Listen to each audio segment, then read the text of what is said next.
കോടി രൂപ ചിലവഴിച്ച് ആധുനിക നിലവാരത്തിൽ നവീകരിച്ച നേര്യമംഗലം നീണ്ടപാത റോഡിന്റെ ഉദ്ഘാടനം വിദ്യാഭ്യാസ മന്ത്രി വി ശിവൻകുട്ടി ഓൺലൈനായി നിർവഹിച്ചു. മണിയമ്പാറ SNDP ഹാളിൽ നടന്ന ചടങ്ങിൽ MLA ആന്റണി ജോൺ ഫലകം അനാച്ഛാദനം ചെയ്തു. 7 കോടി രൂപ ചിലവഴിച്ചാണ് തികച്ചും ഗ്രാമീണ മേഖലയിലൂടെ കടന്നുപോകുന്ന നേര്യമംഗലം നീണ്ടപാറ റോഡ് നവീകരിച്ചത്. നവീകരിച്ച റോഡ് വിദ്യാഭ്യാസ മന്ത്രി ബി ശിവൻകുട്ടി ഓൺലൈനായാണ് നാടിന് സമർപ്പിച്ചത്. ഈ വികസനത്തിനാകെ തന്നെ നേതൃത്വം കൊടുക്കുകയാണ്. നേരത്തെ അധ്യക്ഷൻ ഇവിടെ സൂചിപ്പിച്ചതുപോലെ രണ്ടാം പിണറായി ഗവൺമെന്റിന്റെ 4ാം വാർഷികം ആഘോഷിക്കുന്ന അവസരമാണ് ഇപ്പോൾ. കാസർഗോഡ് മുതൽ തിരുവനന്തപുരം വരെ വിവിധ പരിപാടികൾ ആസൂത്രണം ചെയ്തിട്ടുണ്ട്.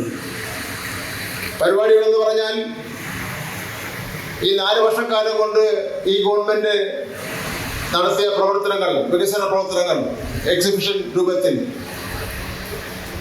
അതുപോലെ തന്നെ 1ാം പിണറായി ഗവൺമെന്റ് കാലഘട്ടത്തിൽ ചെയ്ത വൻകിട പദ്ധതികളുടെ തുടർച്ച, ഇതെല്ലാം പ്രദർശിപ്പിക്കുന്ന എക്സിബിഷൻ 14 ജില്ലകളിലും സംഘടിപ്പിച്ചിരിക്കുകയാണ്. പൊതുമരാമത്ത് ടൂറിസം വകുപ്പ് മന്ത്രി PA മുഹമ്മദ് റിയാസ് അധ്യക്ഷത വഹിച്ചു. ഉൾപ്പെടെ 60 റോഡുകൾ BMNBC നിലവാരത്തിലേക്ക് ഉയർന്നിരിക്കുകയാണ്. ഇന്ന് നമ്മുടെ രാജ്യത്ത് റോഡ് നിർമ്മാണ രീതിയിൽ ഏറ്റവും ഉയർന്ന ഗുണനിലവാരം ഉറപ്പുവരുത്താവുന്ന നിർമ്മാണ രീതിയാണ് BMNBC.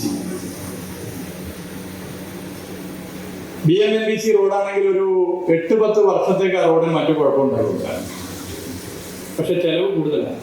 മണിയൻപാറ SNDP ഹാളിൽ നടന്ന ചടങ്ങിൽ MLA ആന്റണി ജോൺ ഫലകം അനാച്ഛാദനം ചെയ്തു. ഈ റോഡിന്റെ ചരിത്രത്തിലെ ഏറ്റവും വലിയ വികസനമാണ് ഇപ്പോൾ സാധ്യമായിട്ടുള്ളത് എന്ന് അദ്ദേഹം ചടങ്ങിൽ അറിയിച്ചു. പൊതുമരാമത്ത് വകുപ്പ് secretary Biju KIAS, assistant executive engineer Sindo VP, Kavalangad ഗ്രാമപഞ്ചായത്ത് president Sibi Mathew, executive engineer Shamon KK, block panchayat അംഗം PM കണ്ണൻ, വിദ്യാഭ്യാസ standing committee chairman Shibu Padapparambath, ward മെമ്പർമാരായ ഹരീഷ് രാജൻ, സുഹറ ബഷീർ, അസിസ്റ്റന്റ് എഞ്ചിനീയർ രേഖ ബിജു, വിവിധ രാഷ്ട്രീയ പാർട്ടി പ്രതിനിധികളായ AA അൻഷാദ്, KE ജോയി, സിറിൻ ദാസ്, മനോജ് ഗോപി തുടങ്ങിയവർ ചടങ്ങിൽ സംബന്ധിച്ചു. News bureau, Kothamangalam. 3.5 വർഷം മുൻപ് അവളുടെ ആഗ്രഹത്തിന് ഇതുപോലൊരു ലെറ്റർ ഞാൻ കൊടുത്തു. അന്ന് അവൾ എന്നെ നോക്കി ഒന്ന് സന്തോഷത്തോടെ ചിരിച്ചു.